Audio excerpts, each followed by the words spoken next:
Bonjour mes cinquièmes, aujourd'hui on attaque le chapitre 4, l'organisation d'un calcul.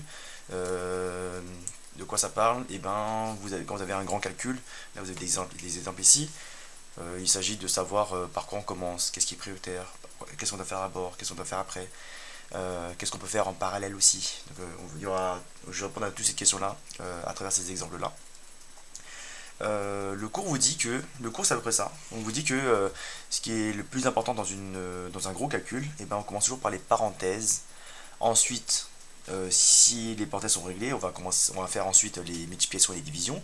Si jamais vous avez des multiplications et des divisions dans un calcul, par exemple si j'ai 2 fois 3 divisé par 1 par exemple, et ben vous allez faire de gauche à droite.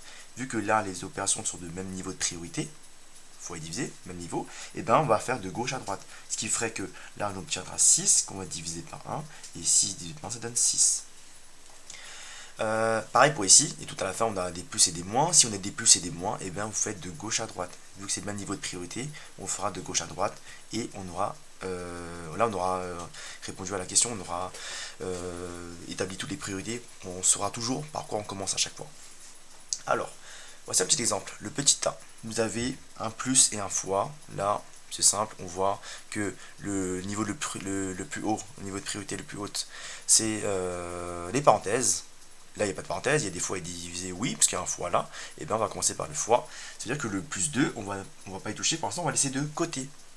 Donc, je vous conseille fortement, quand vous avez un petit calcul, ça va, mais quand il y a un gros calcul, et ben, je vous conseille de laisser à gauche ce qui est à gauche et laisser à droite ce qui est à droite. Donc là, vu que le 2 on n'y touche pas tout de suite, on va laisser le 2 ici, et on va faire 7 fois 4. On connaît nos tables de multiplication, ça fait ça, et à la fin, on obtient 30. Donc ici, ça serait complètement faux de commencer par faire 2 plus 7. 2 plus 7 qui ferait 9, 9 fois 4, 36. Vous voyez bien qu'on n'a pas le même résultat que là. Ça, c'est le bon résultat parce qu'on a commencé par la multiplication qui est prioritaire sur l'addition. Question B, un peu plus coriace. Le B, là, il y a un peu de tout. Il y a des parenthèses, il y a des multiplications et des divisions. Des moins, des plus. Il faut savoir par quoi commencer. On va commencer bien sûr par les parenthèses. Donc c'est-à-dire que si on commence par les parenthèses, il faudrait en gros ignorer ce qui est à l'extérieur. On va commencer par les parenthèses et voir dans la parenthèse elle-même ce qu'il y a de prioritaire. Là-dedans, il y a du plus, divisé et moins. On sait très bien que le divisé est prioritaire sur tout le reste. Okay, la division est prioritaire sur le plus et le moins. Donc voilà par quoi on va commencer. Alors, donc ce qui est à gauche reste à gauche. Okay, le 3 ici, on va laisser là. Le 3, on va multiplier la parenthèse. Ici, la parenthèse, on n'a pas encore réglé son problème, donc on va laisser ça ici pour l'instant. La bonne question à se poser, c'est est-ce que ici, le 2 plus 1 ici, là, pareil, comme c'est pas prioritaire, on peut très bien écrire plus 2 plus 1, mais en réalité, ça ne gêne pas si on écrit le résultat de 2 plus 1. Parce que là, bah, le 2 plus 1, ils vont rester jusqu'à la fin, et on sait qu'à la fin, ça donnera 3. C'est un peu comme si ces deux-là ne sont pas prioritaires, c'est la dernière chose à faire, mais par contre, vu que ça ne gêne pas qu'on les fasse maintenant, à cette ligne-là, et ben on peut très bien le faire maintenant. Là, dans cette parenthèse-là, il y a le 8 ici, on va le laisser à gauche. Ici, le résultat de 3 divisé par 2. Pour ceux qui ont du mal avec la division, ben, si vous faites 6 divisé par 2 égale à combien, et ben, demandez-vous 2 fois combien égale à 6. Ok. Donc c'est pareil que ça. Donc le résultat, celui-là, et là c'est les mêmes. Et ben 2 fois combien égale à 6, et ben c'est 3. Donc 6 divisé par 2 égale à 3. Ça c'est le résultat de cette division. Et moins 4 est là. Ok, maintenant qu'on n'a plus de division dans la parenthèse, et ben ce sera un petit peu plus simple. Dans la parenthèse, encore une fois, c'est toujours. On regarde toujours à chaque ligne, à chaque début de ligne, on vérifie bien ce qui est prioritaire. Donc j'ai une multiplication, une paire de parenthèses et une addition. Parenthèse, normalement c'est priorité absolue. On va pas aller chercher plus loin. Le 3, on va laisser pour plus tard. La parenthèse ici, on peut directement calculer tout d'un coup. 8 plus 3, 11. 11 moins 4, 7. On peut le faire en deux temps aussi, mais là ça va, c'est faisable de tête. Ici, là, j'ai mis des parenthèses, mais ce n'est pas nécessaire. On peut très bien enlever les parenthèses. On peut très bien les laisser aussi. Ce n'est pas gênant. 3 fois 7, bien sûr, la multiplication est prioritaire sur l'addition. Donc, on va faire d'abord la multiplication. 3 fois 7, 21. Et à la fin, 21 plus 3, 24. Dernier exemple, pardon. J'ai ça. Là, pareil, il faut regarder ce qui est prioritaire. Maintenant, ça, vous le connaissez bien comme il faut maintenant. Ok, l'ordre des priorités. On sait que c'est les parenthèses qu'on doit faire en premier, gérer en premier. Là, j'ai une parenthèse ici qui est un petit peu isolée par rapport aux autres, parce que j'ai d'autres parenthèses, et dans les parenthèses, des parenthèses aussi dans des parenthèses, donc ça devient un petit peu plus compliqué. Mais lui, pareil, un peu à l'image de celui-là, et ben ça ne gêne pas si on calcule directement ça. Parce que 3 plus 2, on va le faire, c'est une parenthèse qui est à part, on a aussi d'autres choses à faire ici, mais ça ne gêne pas. À chaque fois, demandez-vous si, est-ce que si je calcule ça maintenant, en sachant que c'est pas la priorité absolue, si je calcule ça maintenant quand même, est-ce que ça va perturber le reste qui est prioritaire? Ça non. 3 plus 2, 5. Fois, ok, ça donne ça.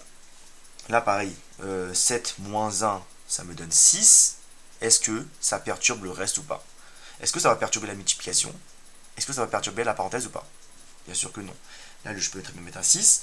Là, vous voyez, en fait, par exemple ici, moins 1 plus 6, ok, on sait que ça fait 5. Mais par contre, là, si je fais moins 1 plus 6, ça serait une erreur. Parce que le 6, il est en lien avec cette parenthèse-là. Donc si je fais moins 1 plus 6 qui donnera 5, et bien le 6 il va devenir un 5 et ça va changer forcément la multiplication. Parce que vous passez de 6 à 5. Donc là, hors de question de faire le moins 1 plus 6 qui va perturber la multiplication, qui est prioritaire sur l'addition. Donc là, on peut très bien faire cette soustraction parce que ça ne va pas perturber la multiplication ou la parenthèse. On peut le faire. Si vous n'avez pas de vous tromper, c'est pas grave, vous laissez le 7 moins 1 ici en bas, ça vous fera un peu plus de lignes, un peu plus de choses à écrire, mais c'est pas grave, ça sera correct quand même. 6 fois, je vais laisser ça.